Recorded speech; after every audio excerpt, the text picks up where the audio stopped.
Quero convidá-la agora para nós orarmos juntos, para ouvirmos a voz de Deus ao lermos este capítulo tão bonito da Palavra de Deus. Vamos orar? Querido Pai, obrigado pela oportunidade de estudar a Bíblia. Mais uma vez nós te agradecemos e oramos no nome santo de Jesus. Amém.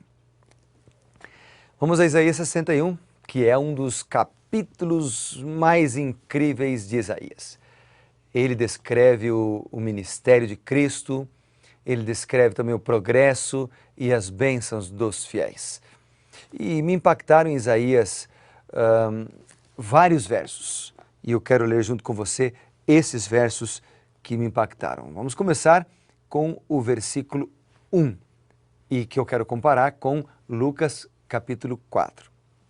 Vamos começar então com Isaías 61, verso 1. Diz assim: O Espírito do Senhor está sobre mim, porque o Senhor me ungiu para pregar boas novas aos quebrantados, enviou-me a curar os quebrantados de coração, a proclamar libertação aos cativos e a pôr em liberdade os algemados. Quando a gente vai lá para o Evangelho de Lucas, no capítulo 4, nós encontramos uma declaração de Jesus, quando ele foi à sinagoga para pregar, no dia de sábado. Ele abriu o livro de Isaías e leu exatamente este texto. Então vamos ler juntos o que está escrito no versículo 16, 17 e 18. A Bíblia diz: Indo para Nazaré, onde fora criado, entrou num sábado na sinagoga, segundo o seu costume, e levantou-se para ler. Então lhe deram o livro do profeta Isaías, e abrindo o livro, achou o lugar onde estava escrito: O Espírito do Senhor está sobre mim, pelo que me ungiu para evangelizar os pobres, enviou-me para proclamar libertação aos cativos e restauração da vista aos cegos, e para pôr em liberdade os oprimidos, e apregoar o ano aceitável do Senhor.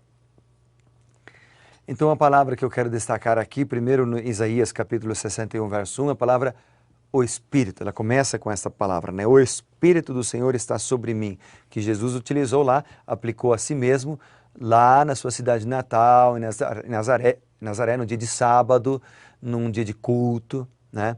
Então aqui em Isaías 61. E lá também em Lucas, quem fala é Cristo. Aqui já no seu papel de servo de Deus, né? Se você olhar Isaías 61, está intimamente relacionado com Isaías capítulo 60, o texto que lemos ontem. E o capítulo 61, ele então começa dizendo: O Espírito do Senhor está sobre mim, porque o Senhor me ungiu. É interessante a questão da unção. Nós encontramos ela várias vezes na Bíblia, no Antigo Testamento. Só um exemplo: Arão foi ungido por Moisés para ser o sumo sacerdote. Tanto Saul quanto Davi foram ungidos também por Samuel, antes de assumir o reinado, né, antes de serem reis. Elias, ele devia ungir a Jeú como rei e Eliseu como profeta. Cristo também seria ungido por Deus, o Pai. O Salmo 45, 7, por exemplo, menciona. E ele seria ungido por meio do Espírito por ocasião do seu batismo. Então, quando Jesus Cristo foi batizado nas águas, ele foi ungido pelo seu Espírito. E algumas palavras interessantes da obra do Messias, da obra de Cristo, que são mencionados tanto em Isaías 61 como em Lucas 4, que eu gostaria de destacar. Por exemplo, a primeira parte do trabalho do Messias era pregar. A grandiosa obra de Cristo na terra, portanto, era proclamar as boas novas da salvação. E ele o fez através de parábolas, ensinamentos e através da sua vida. Após a unção, Jesus foi de lugar em lugar, pregando a mensagem do perdão, pregando a aceitação da parte de Deus. E ele pregou, sua vida era uma pregação. Agora é interessante que tanto aqui como lá diz pregar as boas novas aos quebrantados. Então a mensagem de Cristo, ela se dirigia aos pobres, não só de dinheiro, mas os pobres e humildes de espírito. O próprio Jesus era manso e humilde de coração. Ele mencionou isso lá em Mateus 11, 29. E aqueles que quisessem ir até ele deveriam se tornar como ele. Interessante, né? 1 João, por exemplo, capítulo 3, o versículo 1 a 3 menciona isso. Aquele que quiser ir a Cristo deve andar como ele andou, deve ser como ele foi. Uma outra palavra que me chama a atenção nessa declaração de Jesus Cristo, o do Messias, é a declaração que está aqui no versículo 1 também. Proclamar libertação aos cativos. Então, os que se entregam ao pecado, eles se tornam cativos, escravos do pecado. E Cristo veio libertar o ser humano da escravidão do pecado. Cristo veio libertar e fazê-lo livre nele. Em Cristo há verdadeira liberdade. Por exemplo, em João capítulo 8, versículo 36, lá no Novo Testamento, João capítulo 8, versículo 36, eu quero ler para você o texto. A Bíblia diz assim, João 8, 36, aqui está. Se, pois, o Filho vos libertar, verdadeiramente sereis livres. Quanta gente lutando para vencer vícios, estão presas. Muita gente está presa no vício do cigarro, no vício da cocaína, da heroína, no vício da maconha, no vício da promiscuidade, viciados em sexo, né, viciados na pornografia, viciados em mentir. Há pessoas que não conseguem largar o vício.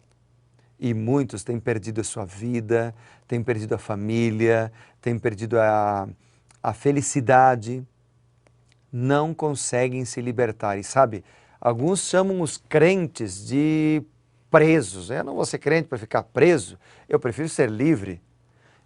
Mas pense bem, quem é verdadeiramente livre? Quem tem Jesus ou quem não tem? Quem tem Jesus, na hora que ele quiser provar de alguns desses elementos químicos, ele pode provar. Mas quem é viciado num álcool, numa droga qualquer, dificilmente ele tem dificuldade para abandonar. Quem é verdadeiramente livre? A Bíblia responde, se o Filho vos libertar, sereis verdadeiramente livres. Então Jesus veio para pôr em liberdade os algemados, literalmente restaurar a visão, né? Recobrar a visão, como está lá em Lucas capítulo 4, 18, né? O verbo hebraico utilizado aqui é utilizado nesse sentido, no sentido de abrir uma porta, no sentido de restaurar a visão ao cego, no sentido de restaurar a audição ao surdo, não só literal, quer dizer, fisicamente, mas também espiritualmente falando. E Jesus disse, tanto em Lucas como aqui, ele veio para, lá em Lucas mais de maneira específica, ele veio para proclamar o ano aceitável, literalmente o ano do favor de Deus ao ser humano. Isso se refere à manifestação da graça salvadora de Jesus, conforme foi demonstrada na vida e no ministério de Jesus Cristo. Você pode comparar, por exemplo, em Lucas 4,19, sobre esse assunto. Agora é interessante que há uma parte da citação que está aqui em Isaías, mas Jesus não falou lá. Aqui diz o seguinte, em Isaías, no verso 2, apregoar o ano aceitável do Senhor, parece aqui lá, mas depois diz, e o dia da vingança do nosso Deus. Isso aparece aqui em Isaías 61, não aparece em Lucas. Então, o contraste é entre o seguinte, é entre o favor para os que aceitam o Messias e a vingança para os que rejeitam. Lá na sinagoga em Nazaré, Cristo concluiu a leitura de Isaías com as palavras que precedem esta frase.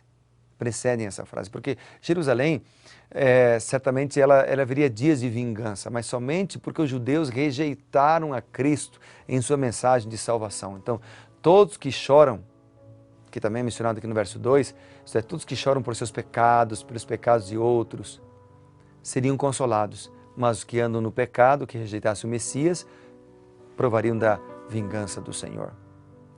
Interessante que no versículo 3 ainda diz assim, a palavra de Deus aqui, né? Ela diz o seguinte, todos que choram serão consolados, né? E depois, o finalzinho do verso 3 diz, a fim de que se chamem carvalhos de justiça, plantados pelo Senhor para a sua glória. No Antigo Testamento, muitas vezes, árvores simbolizavam pessoas. Nesse caso, representavam os redimidos de Deus. Eles seriam justos porque se vestiriam da semelhança divina e seriam recriados à sua imagem. Ainda no verso 8, a Bíblia diz, odeio a iniquidade. Deus considera a justiça, a misericórdia e o amor, mas rejeita as formalidades da adoração. Querido, somente aqueles que são limpos de coração, que aceitam o Messias de coração, que vivem inteiramente, corretamente a palavra de Deus, serão salvos.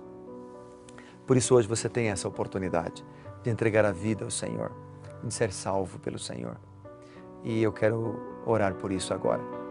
Vamos orar?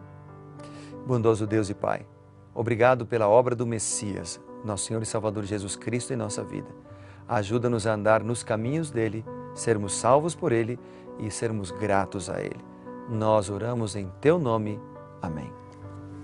Que Deus te abençoe, querido amigo, seja reavivado por sua palavra.